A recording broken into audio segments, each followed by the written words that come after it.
ఇలాంటివి చేసినప్పుడు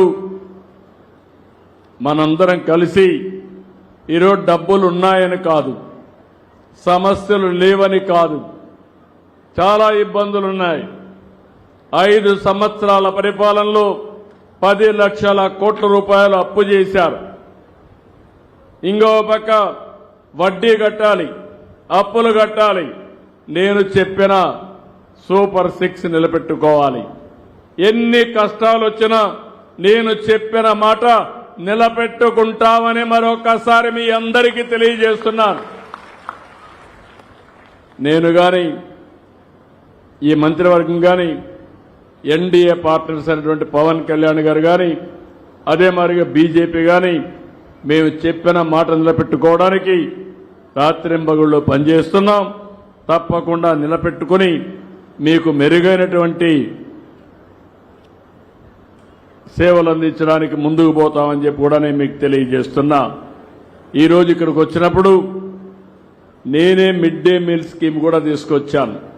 మీరు ఒక్క విషయం గుర్తుపెట్టుకోవాల్సిన అవసరం ఉంది. 1995లో ఆగస్టు 15న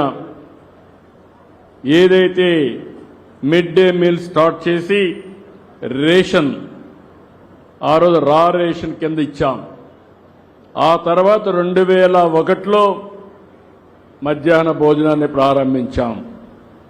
ఆ తర్వాత వచ్చిన తర్వాత ఇంటర్మీడియట్ కూడా ఎక్స్టెండ్ చేశాం. అనేకమైన మార్పులు, వినూత్నమైన రిఫార్మ్స్ అన్ని తీసుకొచ్చి మనం ముందుకు పోగలిగాం. ఈరోజు మినిస్టర్ గారు షైనింగ్ స్టార్స్ అని ఒక ప్రోగ్రాం తీసుకొచ్చారు. నేను ఆ రోజు ముఖ్యమంత్రిగా ఉన్నప్పుడు ప్రతిభ అవార్డ్స్ ఇచ్చాను. ఆ ప్రతిభ అవార్డ్స్ చూస్తే ప్రతి ఒక్కరికి ఆ రోజు ప్రతిభ అవార్డ్స్ ద్వారా 7వ తరగతి పాస్ అయితే మంచి మెరిట్ వస్తే ఎక్కడ కావాలన్నా చదువుకోవడానికి 10th క్లాస్ వరకు మనమే డబ్బులు ఇచ్చాం. 10th క్లాసులో పాస్ అయితే ఇంటర్మీడియట్ ఎక్కడ కావాలంటే చదువుకోవడానికి డబ్బులు ఇచ్చాను.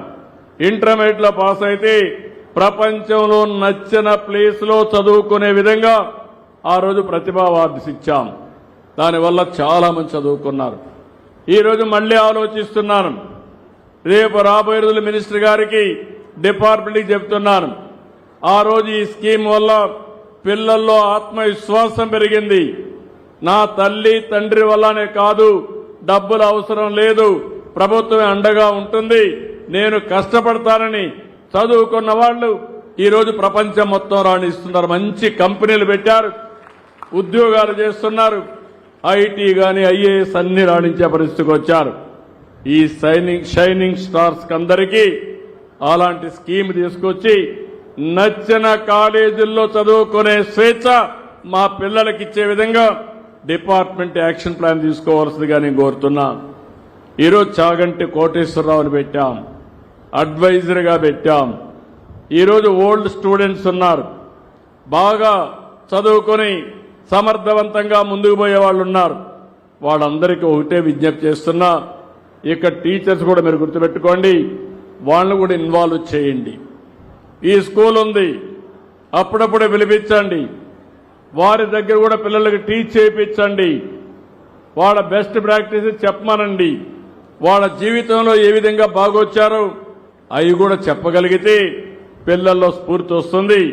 అది కూడా చేయమని మిమ్మల్ని కోరుకుంటూ, ఇంకో పక్కన ఇక్కడికి వచ్చినప్పుడు నేనే ఒకప్పుడు స్టేడియంకి డబ్బులు ఇచ్చాను. ఆ స్టేడియం నిలిచిపోయింది. దానికి 2 కోట్లు అవుతుందన్నారు. ఆ 2 కోట్ల రూపాయలు ఈ రోజే శాంక్షన్ చేస్తున్నాను. One of the best stadium ఇక్కడ కడతామని చెప్పి తెలియజేసుకుంటూ ఈరోజు మిమ్మల్ని అందరినీ మరొక్కసారి విజ్ఞప్తి చేస్తున్నా. భవిష్యత్తులో హార్డ్ వర్క్ కాదు, స్మార్ట్ వర్క్. ఇంకా మేము కష్టపడుతున్నాం, శారీరకంగా కష్టపడుతున్నా అంటే ఎవ్వరికి అవసరం లేదు. మీ పిల్లల్ని ఒకప్పుడు నేను ఒక పిలిపించాను. ఆ పిలుపు మీ పిల్లల్ని ఐటీలో చదివించమంటే 25 ఏళ్లలో ఈరోజు నేను ఇచ్చిన పిలుపు అందుకున్నవారు ప్రపంచంలో ఏ దేశానికి పోయినా ఎక్కువ తలసరి ఆదాయం సంపాదించే వ్యక్తులు ఎవరంటే మన తెలుగు బిడ్డలు, మన రాష్ట్రంలో ఉండే పిల్లలు. అది గర్వకారణం.